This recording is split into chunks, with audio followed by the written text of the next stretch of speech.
Sì, siamo partiti molto forte, giocando bene palla a terra, con buoni inserimenti dei nostri centrocampisti. Sapevamo la forza dell'avversario qui in casa, che è una squadra molto temibile, però eravamo venuti attrezzati per portare a casa un buon risultato, fino a che abbiamo tenuto con i centrocampisti titolari in campo. Abbiamo fatto un'ottima partita. Dopo purtroppo ho dovuto inventarmi due centrocampisti non di ruolo per problemi fisici dovuti a infortuni traumatici, quindi abbiamo dovuto cambiare assetto tattico e questo ci ha limitato un pochettino. Dopo bisogna dare merito anche alla forza dell'avversario, che ci ha creduto fino alla fine e ci ha messo in difficoltà sulle palle alte. Speriamo, noi lavoriamo intensamente con un gruppo di ragazzi bravi che hanno voglia di fare, di imporsi, ma al momento la sfortuna anche non ci aiuta, quindi cerchiamo di lavorare a testa bassa, tiriamo sulle maniche e speriamo di recuperare punti il prima possibile.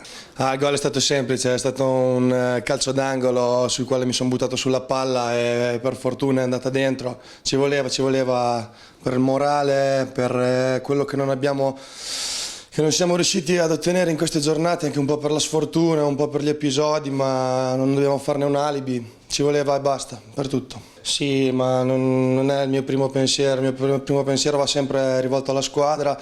Erano importanti 3 punti oggi, chiunque avrebbe segnato sarebbe stato troppo importante, quindi va bene così. Il nostro campionato l'abbiamo iniziato con la testa giusta già quando era ora di iniziarlo.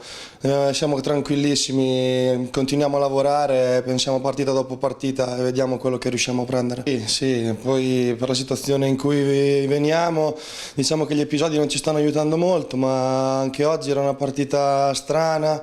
Il campo era pesantissimo, entrare in partita non è stato facile e un sacco di episodi che non volevano entrare anche oggi, veramente. Il portiere loro, tanto di cappello, è stato molto bravo e un po' potevamo essere più cinici noi per chiuderla prima, ma alla fine è stato così ancora più bello.